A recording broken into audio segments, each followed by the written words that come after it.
Bismillahirrahmanirrahim. Assalamualaikum warahmatullahi wabarakatuh. Kita lanjut ke materi yang berikutnya. Kali ini terkait dengan kebijakan nasional pengelolaan lingkungan hidup. Tentunya pengelolaan lingkungan hidup itu perlu ada regulasi sehingga aktivitas-aktivitas masyarakat yang merusak perlu dihindari. Nah, ini adalah merupakan instrumen untuk bisa menghindari lingkungan hidup dari kerusakan yang lebih fatal seperti yang sudah dibahas pada pertemuan minggu kemarin. Kalau pokok bahasan pada pertemuan kali ini adalah terkait dengan ruang lingkup pengelolaan lingkungan hidup, kemudian instrumennya, pengendalian dampak lingkungan, dan AMDAL sebagai instrumen pengendalian dampak lingkungan. Nah, kurang lebih ini adalah 3 pokok bahasan yang akan Bapak ajarkan pada pertemuan kali ini. Diharapkan dengan materi ini setidaknya kalian bisa memahami tentang posisi AMDAL sebagai bagian integral dari upaya pengendalian kerusakan lingkungan hidup. Nah, ruang lingkup pengelolaan lingkungan hidup tentunya ada beberapa hal. Yang pertama adalah pengaturan dan pengawasan ruang. Tata ruang ini menjadi hal penting sehingga tidak terjadi tumpang tindih pemanfaatan ruang, sehingga benar-benar teratur di mana ruang-ruang yang ditentukan itu sudah disesuaikan dengan aktivitasnya masing-masing. Kemudian pengaturan dan pengawasan pola eksploitasi sumber daya alam ini juga sangat penting, karena kalau tidak diatur pola pemanfaatannya maka bisa jadi pemanfaatannya tidak akan berkelanjutan dan akan merusak lingkungan. Begitu juga pengaturan dan pengawasan pola produksi. Pola produksi tentunya sangat terkait juga dengan konsumsi, sehingga pengaturan dan pengawasan pola produksi itu akan beriringan dengan bagaimana mengatur dan mengawas tentang pola konsumsi. Tentunya semakin tinggi konsumsi maka produksi juga akan semakin meningkat, dan efek samping dari produksi itu adalah biasanya limbah. Kemudian pengaturan dan pengawasan pembuangan limbah dan emisi ini juga menjadi penting. Nah, 5 ruang lingkup dalam pengelolaan lingkungan hidup inilah yang kemudian menjadi regulasi pemerintah dalam melakukan pengaturan dan pengawasan, sehingga diharapkan lingkungan hidup dapat tetap terjaga, sehingga kualitas lingkungan hidup akan diharapkan secara berkelanjutan mendukung kehidupan manusia maupun makhluk hidup lainnya yang ada dalam suatu kesatuan ekologi. Inilah yang akan kita bahas lebih lanjut. Nah, kalau kita berbicara tentang pengelolaan lingkungan hidup, tentunya penerapan kebijakan di Indonesia itu mulai dari preventif, yaitu pengambilan keputusan dan perencanaan suatu proyek atau kegiatan, itu tentunya harus disesuaikan dengan tata ruang seperti merupakan bagian dari unsur pengelolaan lingkungan. Kemudian AMDAL ini bagi proyek yang benar-benar mendatangkan dampak besar dan penting, dan ada UKL, upaya kelola lingkungan. Kemudian preventif adalah pelaksanaan baku mutu dan instrumen ekonomi. Baku mutu lingkungan itu menjadi instrumen dasar untuk pengelolaan lingkungan hidup, sehingga kita bisa tahu bahwa apakah suatu kegiatan pengolahan atau pembangunan dampaknya sudah melebihi baku mutu lingkungan yang sudah distandarisasi atau tidak. Kemudian proaktif itu tingkat produksi dalam hal misalkan ISO 14000 terkait dengan sistem manajemen lingkungan. Biasanya perusahaan-perusahaan itu memiliki audit lingkungan. ISO 14000 itu menjadi sertifikasi yang penting untuk mereka. Nah, Undang-Undang Nomor 97 tentang pengelolaan lingkungan hidup mengulas tentang udara, atmosfer, air, hutan, dan lahan, kemudian pesisir dan laut. Kira-kira 4 media inilah yang akan kita ulas satu persatu sebelum akhirnya kita bisa masuk ke AMDAL itu sendiri. Kita bahas yang pertama adalah tentang udara, atmosfer. iklim dan ozon. Nah, seperti yang sudah kita bahas sebelumnya, sudah banyak kerusakan terkait dengan udara dan iklim, maka beberapa regulasi nasional terkait dengan perubahan iklim yang kemudian diratifikasi, yaitu Undang-Undang tentang Pengelolaan Lingkungan Hidup, Undang-Undang tentang Energi, tentang pengendalian pencemaran udara, tentang pengendalian kerusakan dan atau pencemaran lingkungan hidup yang berkaitan dengan kebakaran hutan, tentang kebijakan energi nasional, tentang penataan ruang terbuka hijau, tentang Dewan Nasional Perubahan Iklim, penyediaan dan pemanfaatan bahan bakar nabati, tentang penghematan energi, kemudian tentang Clean Development Mechanism. Ini Bapak sempat ulas mekanisme ini pada artikel Bapak yang Bapak kirim kepada kalian. Kemudian tentang pengusahaan pembangkit listrik tenaga energi terbarukan skala menengah, yang kemudian kebijakan-kebijakan ini diharapkan akan membantu upaya untuk menekan laju perubahan iklim akibat pemanasan global yang sudah Bapak ulas pada pertemuan minggu kemarin. Nah, regulasi inilah yang kemudian dijadikan oleh pemerintah untuk bagaimana menekan laju pemanasan global, turut membantu dunia untuk berkontribusi dalam menekan laju pemanasan global yang dari tahun ke tahun tentunya semakin meningkat. Nah, isu yang terkait dengan perubahan iklim adalah ketahanan energi, bagaimana energi fosil kita sudah semakin berkurang dan kita sudah mulai efisiensi transportasi dan penggunaan energi yang lebih terbarukan. Kemudian kualitas udara dan kesehatan ini juga menjadi isu penting dalam perubahan iklim. Lalu lintas dan kemacetan juga, apalagi di kota-kota besar, kualitas hidup yang juga menjadi isu penting dalam terkait dengan perubahan iklim dan pembangunan ekonomi. Konsekuensi dari pembangunan ekonomi itu tentunya konsekuensinya adalah ada efek samping, terutama untuk perubahan iklim. Tentunya ada buangan emisi, misalkan emisi karbon, nitrogen monoksida dan sebagainya yang akan mengancam terjadi perubahan iklim akibat gas rumah kaca tersebut. Nah, inilah menjadi isu perubahan iklim yang selalu menjadi isu internasional, bukan saja menjadi isu nasional. Kita kemudian berlanjut ke poin yang kedua, yaitu tentang air. Nah, yang terkait dengan pengelolaan sumber daya air tentunya ada Undang-Undang nomor 2397 tentang pengelolaan lingkungan hidup dan penataan ruang, kemudian Undang-Undang nomor 7 tahun 2004 tentang sumber daya air, yang di dalamnya tentunya ada aturan-aturan yang mendukung, di mana berdasarkan peraturan pemerintah tentang sungai itu biasanya dalam pada kiri dan kanan sungai itu harus ada sempadan yang disebut dengan sempadan sungai, biasanya 100 meter dari titik sungai itu, sehingga ini menjadi fungsi untuk menyerap air dan tidak mencegah sedimentasi dan sebagainya. Kemudian ada regulasi tentang perkotaan, pemukiman dan industri, ada juga pertanian, perkebunan, hutan tanaman industri, dan hutan lindung, kawasan konservasi, dan hutan produksi. Semuanya diatur untuk mendukung penataan sumber daya air sehingga ke depan diharapkan tidak terjadi suatu krisis sumber daya air yang sangat kita khawatirkan. Nah, pengelolaan sumber daya air sendiri tentunya ada undang-undang khususnya, Undang-Undang nomor 7 tahun 2004, di mana menerangkan bahwa wilayah sungai adalah kesatuan wilayah pengelolaan sumber daya alam dalam satu atau lebih das dan atau pulau-pulau kecil yang luasnya kurang dari 2.000 km persegi. Nah, pengelolaan sumber daya air tentunya misalkan ada air tanah dan air untuk pemukiman, sumber air, kemudian bagaimana upaya melalui regulasi undang-undang ini ada upaya perencanaan, ada implementasi, kemudian monitoring dan evaluasi terhadap upaya-upaya konservasi sumber daya air, kemudian pendayagunaan air, pengendalian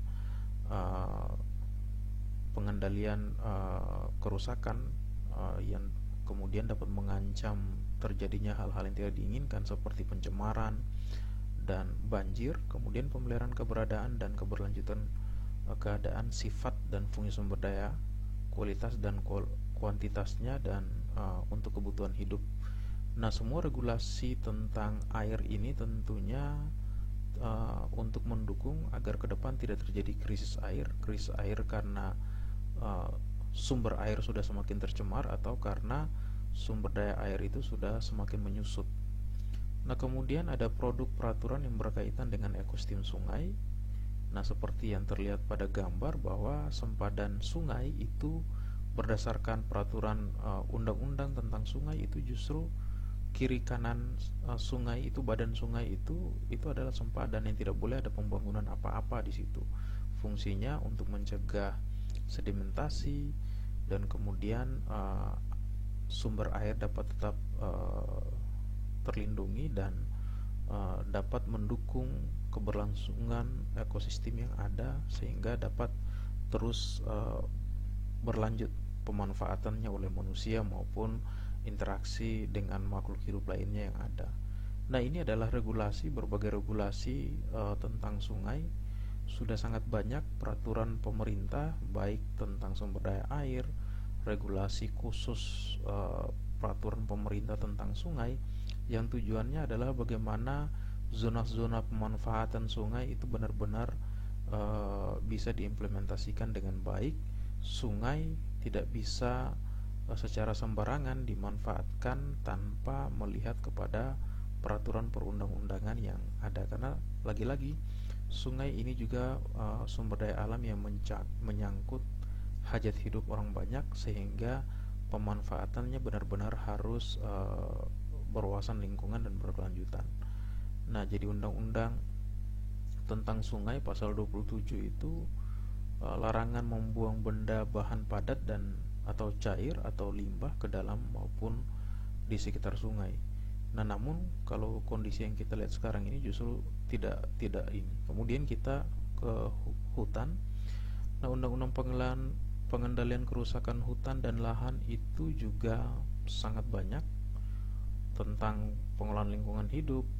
Kemudian undang-undang juga tentang kehutanan, undang-undang tentang konservasi sumber daya hayati, undang-undang tentang perkebunan, undang-undang tentang penataan ruang, di mana regulasi dari berbagai produk undang-undang ini kemudian dia menurunkan ada kawasan-kawasan konservasi, ada kawasan cagar alam dan sebagainya, yang semuanya adalah bagaimana mendukung agar pengendalian atau menghindari terjadi kerusakan hutan yang menjadi hal penting dalam fungsinya untuk menyerap karbon dan sebagainya. Kemudian poin yang keempat itu tentang pesisir dan laut. Dasar hukum pengendalian dan pencemaran dan atau kerusakan pesisir dan laut juga sudah sangat banyak.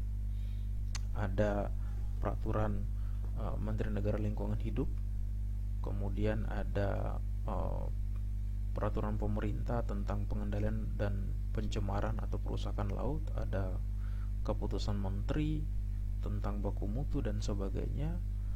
Dan kenapa? Karena kawasan pesisir ini merupakan kawasan yang potensial, dia menyimpan potensi sumber daya hayati perairan yang luar biasa, ada mangrove, ada padang lamun, ada terumbu karang yang luar biasa potensinya. Namun di sisi lain, aktivitas di kawasan pesisir itu juga sangat-sangat tinggi. Ada pelabuhan, ada kawasan wisata, kemudian ada transportasi dan sebagainya yang justru aktivitas-aktivitas ini jika tidak dikendalikan dengan berbagai peraturan perundang-undangan, peraturan pemerintah, maka bisa jadi kawasan pesisir akan sangat-sangat tertekan dan mengalami pengunduran kualitas untuk mendukung kehidupan biota dan juga untuk mendukung kehidupan manusia. Apalagi kawasan pesisir merupakan kawasan yang ada kaitannya dengan kawasan di daratan, misalkan sungai. Jika terjadi pencemaran tentunya akan berakhir ke laut.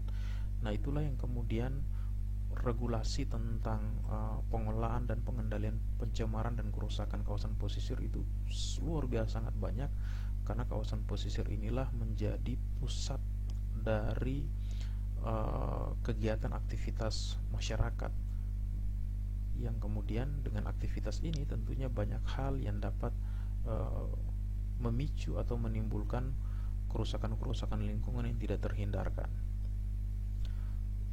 Kemudian kita masuk ke instrumen pengendalian dampak lingkungan. Jadi pengendalian dampak lingkungan ini sendiri adalah upaya yang dilakukan untuk mencegah, meminimalkan, atau menangani dampak negatif suatu usaha proyek terhadap lingkungan sehingga kualitas lingkungan tetap terjaga dengan baik. Jadi itu adalah definisinya, bagaimana ada upaya untuk mencegah, meminimalkan, atau menangani dampak negatif.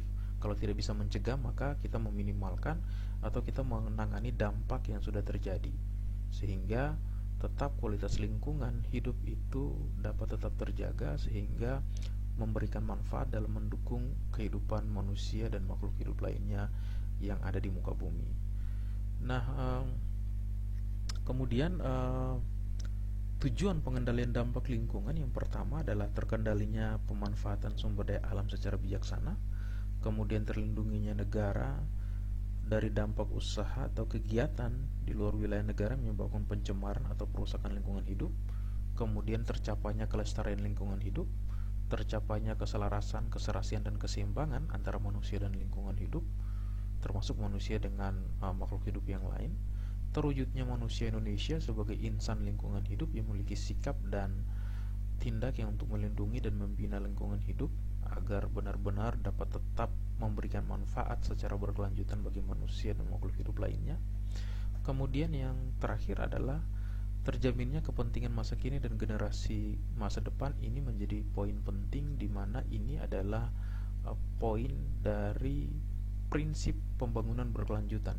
Bagaimana kita berupaya untuk menjamin kepentingan generasi kita sekarang ini, namun tetap juga menyediakan untuk kepentingan generasi yang akan datang.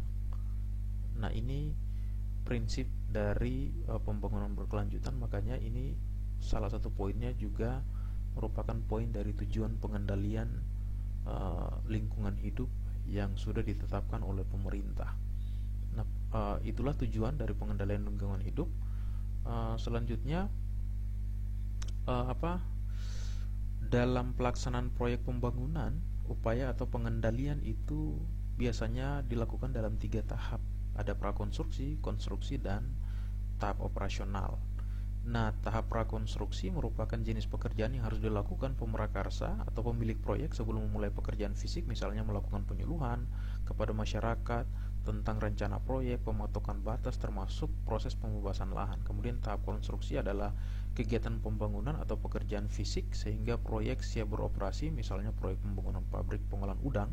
Maka jenis pekerjaan diantara lain adalah perataan tanah, pembangunan pabrik, perkantoran, perumahan karyawan, dan unit-unit pengolahan limbah.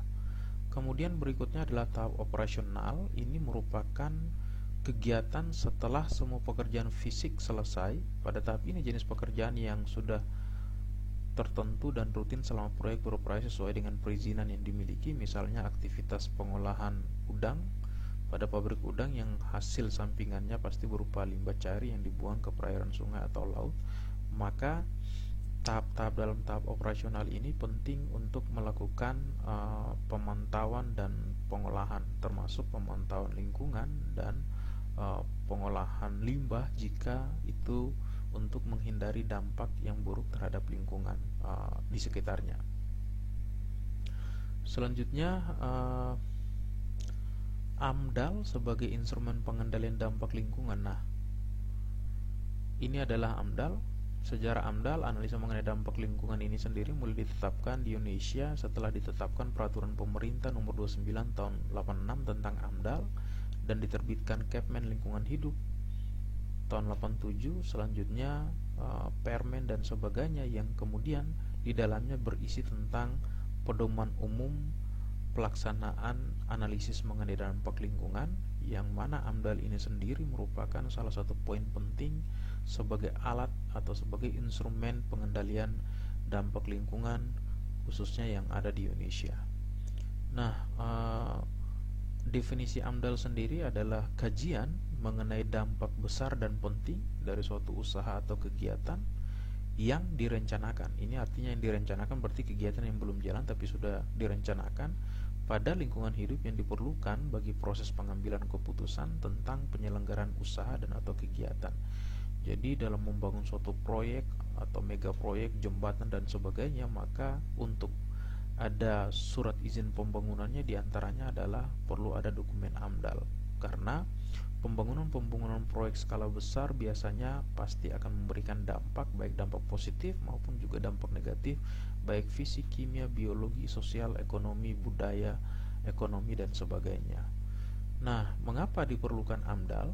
Karena AMDAL harus dilakukan untuk proyek yang akan dibangun, karena undang-undang dan peraturan pemerintah menghendaki demikian, sehingga merupakan instrumen yang wajib dijalankan oleh pihak pemrakarsa proyek atau pihak pemilik proyek sebelum melaksanakan proyek tersebut. Nah, AMDAL juga harus dilakukan agar kualitas lingkungan tidak rusak, karena proyek-proyek pembangunan yang akan berlangsung mulai dari tahap prakonstruksi, tahap konstruksi, sampai dengan tahap operasional. Biasanya tiga-tiga tahap itu dia memberikan dampak yang berbeda-beda.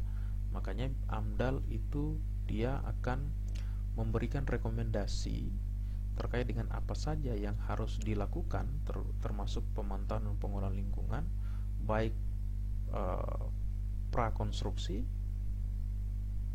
pasca konstruksi maupun konstruksi maupun tahap pasca konstruksi atau operasional. Nah, siapa yang harus melaksanakan AMDAL? Penanggung jawab pelaksanaan AMDAL adalah pemilik proyek atau pihak pemrakarsa. Dalam pelaksanaan AMDAL, pihak pemrakarsa proyek dapat menyerahkan studi AMDAL-nya kepada konsultan swasta atau pihak lain atas dasar saran dari pemerintah, dan biasanya kalau di Indonesia itu menggunakan pihak universitas karena terhimpun berbagai ahli di bidangnya untuk melakukan kajian mengenai analisis dampak lingkungan, baik kajian dari segi fisik, biologi, kimia maupun sosial, ekonomi dan budaya. Nah, pemilik proyek yang bertanggung jawab atas penyelenggaraan isi dan laporan penyebaran laporan AMDAL. Jadi AMDAL disusun oleh tim ahli, dan nanti dokumen AMDAL itu harus dijalankan oleh pemilik proyek, baik dari prakonstruksi, operasional, pasca konstruksi maupun operasional, itu berisi saran-saran yang harus dijalankan. Nah, tujuan AMDAL sendiri, AMDAL merupakan alat pengelolaan lingkungan hidup yang tujuan yang prioritasnya adalah menghindari dampak. Apakah proyek dibutuhkan sekarang ini? Apakah proyek harus dilaksanakan saat ini? Apakah ada alternatif lokasi? Ini menjadi prioritas paling tinggi. Kemudian meminimalkan dampak adalah mengurangi skala, besaran, dan ukuran dari suatu proyek yang akan dijalankan, dan apakah ada alternatif proses, desain, bahan baku, dan bahan bantu, dan melakukan mitigasi, yaitu dengan memberikan kompensasi atau ganti rugi. Jadi tujuan AMDAL itu kurang lebih ada 3 hal. Yang untuk tinggi itu bagaimana menghindari dampak, untuk yang berikutnya adalah bagaimana meminimalisir dampak, dan jika dampak sudah terjadi bagaimana upaya kompensasi atau mitigasi terhadap dampak yang terjadi, sehingga tidak memberikan suatu persoalan yang luar biasa besar bagi keresahan masyarakat dan lingkungan hidup yang ada. Ini adalah tujuan AMDAL, yaitu yang pertama menghindari, meminimalkan, kemudian melaksanakan mitigasi atau kompensasi dari suatu dampak kegiatan proyek yang akan dilaksanakan. Nah, ini biasanya menjadi hal penting dalam analisis mengenai dampak lingkungan. Bagi pemilik proyek, 3 hal ini yang tentunya perlu dipertimbangkan sebelum pemerintah memutuskan. Kemudian dengan mempelajari AMDAL, maka pengambil keputusan mencoba untuk melihat apakah akan ada dampak pada kualitas lingkungan hidup yang melampaui toleransi yang ditentukan, apakah akan menimbulkan dampak pada proyek lain sehingga dapat menimbulkan pertentangan antar proyek pembangunan, apakah akan timbul dampak negatif yang tidak akan dapat ditoleransi masyarakat serta membahayakan keselamatan masyarakat, dan sejauh mana pengaruhnya pada pengaturan lingkungan yang lebih luas. Ini artinya tim AMDAL menganalisis dampak, kemudian dirapatkan dengan pemerintah, sehingga pemerintah selaku pengambil keputusan mempelajari hal-hal ini, kemudian barulah memutuskan apakah suatu proyek itu yang direncanakan itu bisa dilaksanakan, atau dengan berbagai persyaratan tertentu barulah dilaksanakan, atau bahkan proyek itu tidak bisa untuk dijalankan karena memberikan dampak negatif yang begitu besar dan tidak bisa tertanggulangi. Nah, peranan AMDAL itu sendiri, proyek keputusan dari pemerintah berdasarkan membaca hasil analisis dampak lingkungan oleh ahli adalah proyek tidak boleh dibangun, atau B, proyek boleh dibangun sesuai dengan usulan tanpa persyaratan, dan C, proyek boleh dibangun tetapi dengan sasaran-sasaran tertentu yang harus diikuti oleh pemilik proyek atau pemrakarsa proyek, yang diharapkan semuanya bisa dilakukan dulu baru kemudian proyek bisa dilaksanakan. Inilah 3 keputusan pemerintah setelah membaca hasil analisis mengenai dampak lingkungan yang dilakukan oleh konsultan maupun ahli yang ada yang terkumpul dalam suatu perguruan tinggi. Nah, kegunaan AMDAL bagi pemerintah yang pertama untuk mencegah agar potensi sumber daya alam yang dikelola tidak rusak, kemudian mencegah rusaknya sumber daya alam yang lain yang berada di luar lokasi proyek, kemudian menghindari perusakan lingkungan hidup seperti timbulnya pencemaran air, pencemaran udara, kebisingan, dan lain-lain akibat kegiatan proyek, menghindari konflik yang mungkin timbul dengan masyarakat dengan proyek lainnya, kemudian sesuai dengan rencana pembangunan daerah, rencana pembangunan nasional maupun internasional yang tidak mengganggu proyek lain, kemudian menjamin manfaat yang jelas bagi masyarakat umum, dipastikan bahwa proyek yang ada itu dia akan memberikan manfaat yang sebesar-besarnya dan menghindari dampak yang negatif, yang kemudian sebagai alat pengambil keputusan pemerintah. Seperti yang sudah dikatakan tadi bahwa AMDAL itu disusun oleh ahli konsultan, kemudian dirapatkan, setelah dirapatkan dengan pemerintah pemilik proyek, barulah diputuskan apakah suatu kegiatan proyek itu dia layak untuk dijalankan atau tidak, layak tanpa syarat atau layak dengan syarat-syarat tertentu, ataukah memang tidak layak karena dampak negatifnya sulit dikendalikan atau dampak negatifnya lebih banyak dibandingkan dampak positif yang dihasilkan dari suatu rencana proyek yang akan dijalankan. Selanjutnya, kegunaan AMDAL bagi pemilik proyek atau pemrakarsa adalah untuk melindungi proyek yang melanggar undang-undang atau peraturan pemerintah, karena dokumen tanpa pembangunan proyek tanpa AMDAL bagi proyek-proyek yang berdampak besar, maka dia akan melanggar peraturan perundang-undangan dan pastinya akan dicegah. Kemudian untuk melindungi proyek dari tuduhan pelanggaran atau suatu dampak negatif yang sebenarnya tidak dilakukan.